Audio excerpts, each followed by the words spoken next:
Do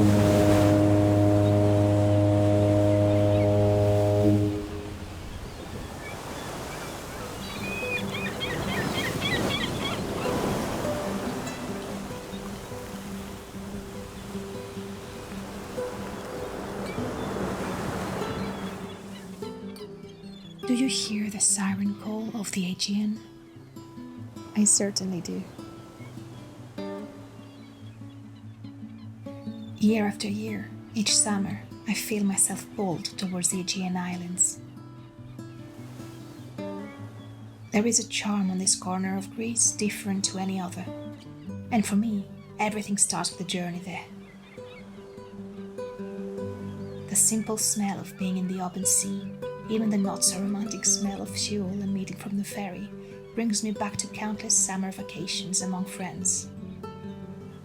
The sounds, the sight, the smells, everything blends together to make the most nostalgic symphony, signaling the arrival of summer.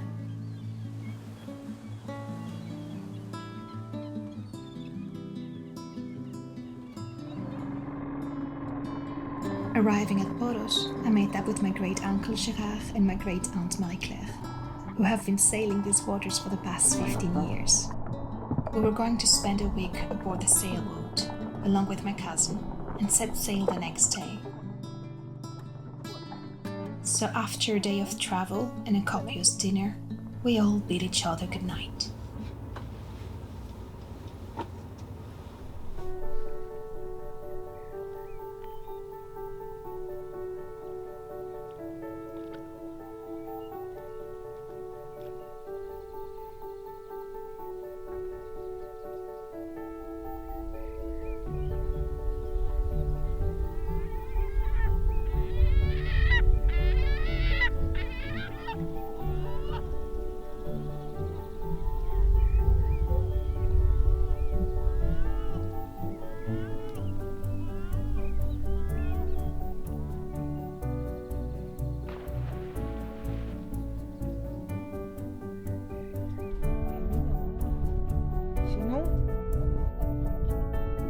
After careful deliberation, taking into account the winds and potential bays we could anchor at, we agreed upon a course.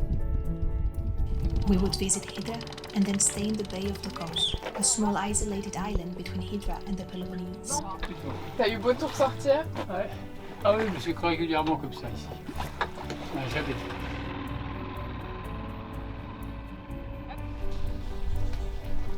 Hydra is a well-known island, mainly for its car-free lifestyle, where donkeys and horses are the primary models of transportation.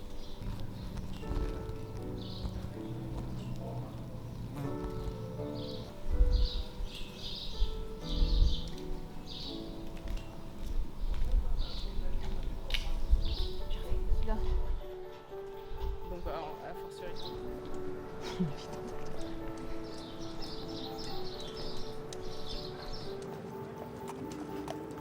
The town's architecture is protected by law, meaning that no new buildings can alter the traditional appearance, preserving Hydra's old-world charm.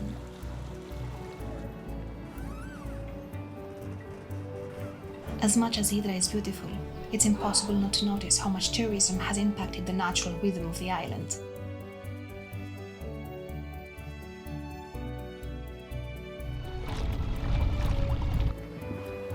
So after a quick stop, we set sail again towards the much less known and deserted island of Dhokos.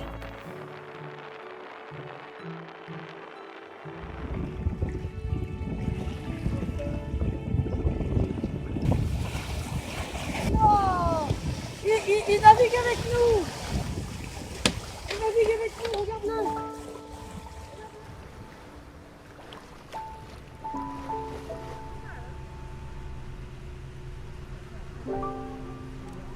Regardez.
Finally, a place where silence reigns, interrupted only by the distant sound of a herd of goats heading for their morning drink and the gentle lapping of waves against the boat.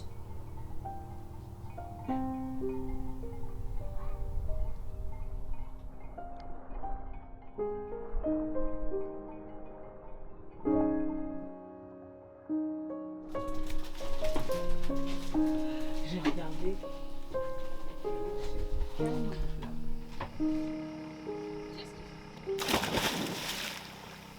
After a quick swim, my uncle and I took the dinghy boat and went on to explore the rugged island of Dhokos.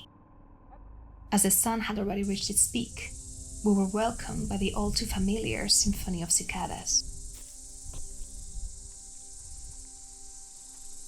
Upon our walk, we encountered what seemed like the only habitation of the island, a few shacks stacked together, and a small church which, curiously, was surrounded by barbed wires as to make sure to keep something or someone from climbing the walls. To our surprise, although we could hear the goats in the distance, they were nowhere to be seen, probably all hiding in the shadows of a tree somewhere. A few animals scattered around the shack made it clear that someone lives here. It is not a usual sight to see turkeys wandering freely in an Aegean island. This place is a very harsh environment. There is no natural source of water, and all the plants that grow there need to survive long periods of drought and rely solely on the rain for watering. And so, like many islands in the Cyclades, the vegetation is sparse. And the few animals that can survive on such a terrain quickly learn to hide away from the sun, emerging only in the cooler hours of dawn and dusk to forage for food and to quench their thirst on the local trough.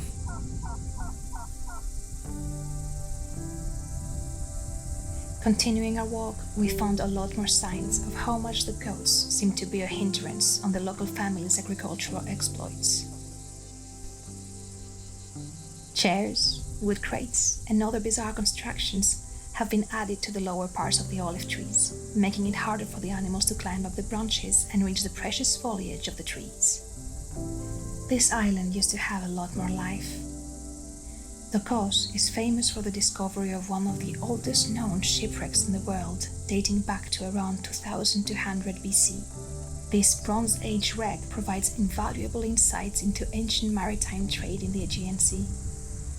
The island has been inhabited since prehistoric times, but has recently fallen into desolation, with only 2 regular inhabitants remaining. Tired of our walk, we headed back to the boat, and along with my cousin, we went fishing for sea urchins, which is a local delicacy here.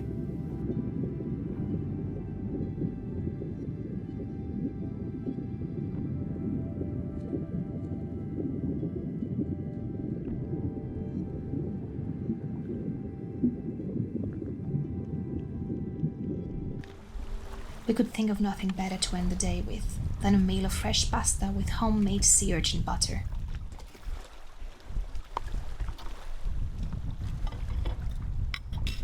Getting the uni out of each individual urchin took quite some time, but the end result was worth the hard work.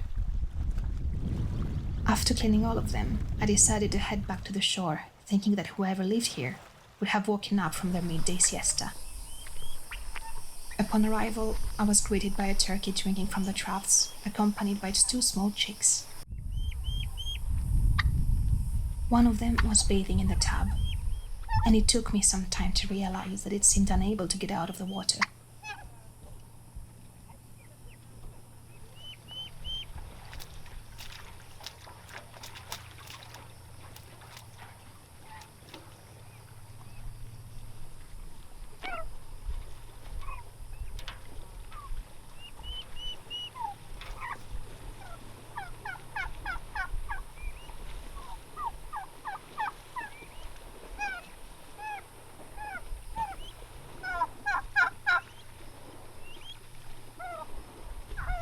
After lamenting, the mother was quick to bring its second youngling to the safety of the trees, abandoning the poor chick in the process.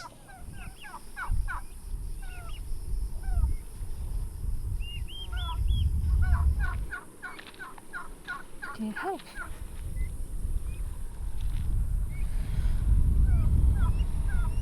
Do you trust me? Come here. Ella. Ella. It's okay. It's okay. It's okay. I'll try to help you. It's okay. It's okay. It's okay. Well, there you go. There you go.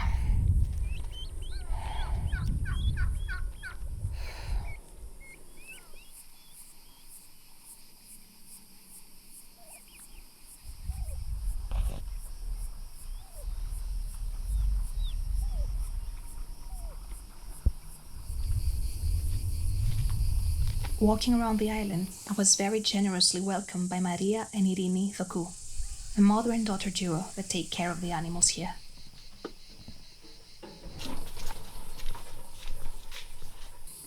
Τα πρόβατα είναι ό,τι είχαν απομείνει, ξέρω εγώ. Είχαμε πιο πολλά, αλλά σε 2 παρτίδες τα κλέψανε. Αλήθεια. Κλέψανε μια φορά καμιά 25 και άλλα 20. Όταν πέθανε ο αδελφός μου ήταν γύρω στα 100, ξέρω εγώ. Εντάξει. Και κλέψανε 2 παρτίδες. Δεν έχει βρέξει τίποτα. Ναι, καλά ισχύει αυτό. Πήγαινα κι εγώ έτσι τα πρωινά και τον βοήθαγα λίγο γιατί δεν είχε έρθει, ξέρω, βοηθιά μου. Και ήτανε σαν πετσιά. Εντάξει, φέτος πες ότι καλύφθηκε λίγο το λάδι που είχαν βρέξει την προηγούμενη χρονιά. Φέτος πώς θα καλυφθεί. Ναι. Maria took me around their property and explained to me how her family owns half the Ήτανε μια island. καμαρούλα και μάζευε τις ελιές. Ερχόντουσαν και βοηθάγανε και κάνανε, ξέρω εγώ, κι αυτό για να παίρνανε λίγο λάδι. They have lived here for generations, and to this day I am unclear if they name the island or if the island named her family. Αλλά κουράζεται τώρα, εντάξει, δεν κάνει τίποτα και μου λέει κουράζομαι και κάνω. Λέω εδώ κουράζομαι εγώ και δεν κουράζω. Καλά, ναι, αλίμονο, 91 χρονών. Εννοείται. Τη δουλειά, αλλά η μαμά που ήταν πιο νέα έμενε συνέχεια εδώ πέρα, δεν πήγαινε, ξέρω εγώ, πουθενά. Τώρα όμως δεν την αφήνουμε μόνη της. She also explained to me how the turkeys they have on the island have a bad habit of laying their eggs on the mountain tops, which makes them vulnerable to birds of prey. By the time the eggs have hatched and the turkeys attempt their first climb down to the fresh water source, the crows and hawks tend to usually feast on the young. She told me that the 2 small ones I saw were a rare exception that had survived this year. There is no easy way to reach Dhokos, as the only way is to sail there, which heavily limits the amount of tourists. Of course, as the years go by, we see more and more sailboat hires dropping their anchor on these bays and exposing the extreme contrasts of wealth and luxury to a rugged, modest, and traditional way of life. There are so many stories on this island, from the mythological legend that Ilios resided here, down to its importance in Greece's independence war. One could really write a whole book about the fascinating history of such a small and forgotten island.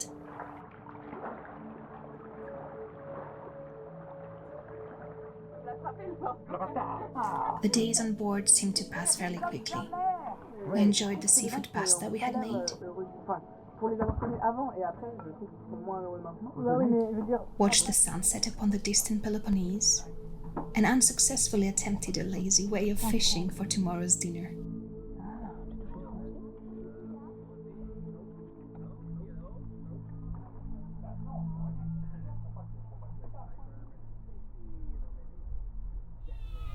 The next day, I was walking by the distinct sound of the herd heading down the mountain to the fresh water source.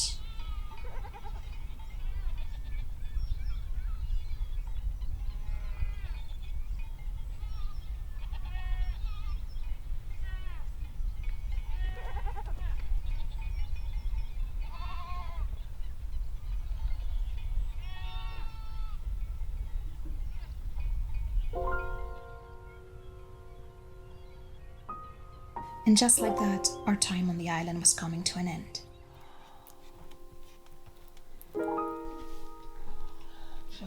After a quick breakfast, we prepared the boat and set sail towards Poros once more,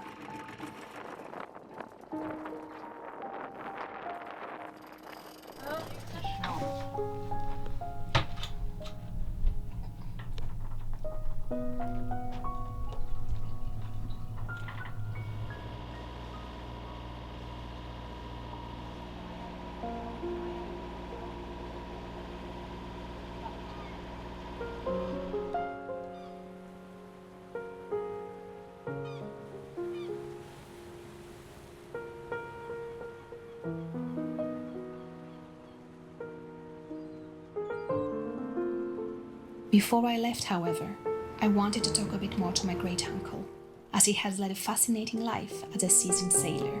La Grèce, ça date d'il y a longtemps parce que bon, d'abord c'était une destination qui paraissait évidente pour faire de la voile, parce que la voile ça fait quelques décennies quand même que j'en fais. J'ai commencé très tôt, vers 13-14 ans. Voilà, donc on a d'abord loué des bateaux, puis je m'étais toujours dit qu'à la retraite j'achèterais un bateau. Alors les quoi en Grèce, effectivement, il y a encore plein de choses, plein d'endroits où on n'est pas allé. Parce que souhaite mon épouse qui voudrait bien elle, se trouver dans un coin, changer vers un autre, revenir au même endroit, se baigner et autres. Et moi qui aime plutôt la navigation. Moi j'aime bien la voile, j'aime pas le moteur. Et donc j'aime bien découvrir des endroits nouveaux, mais maintenant à mon âge, il faut bien se faire une raison. Quoi. Tu veux nous dire ton âge ou pas? Non. D'accord. On devinera.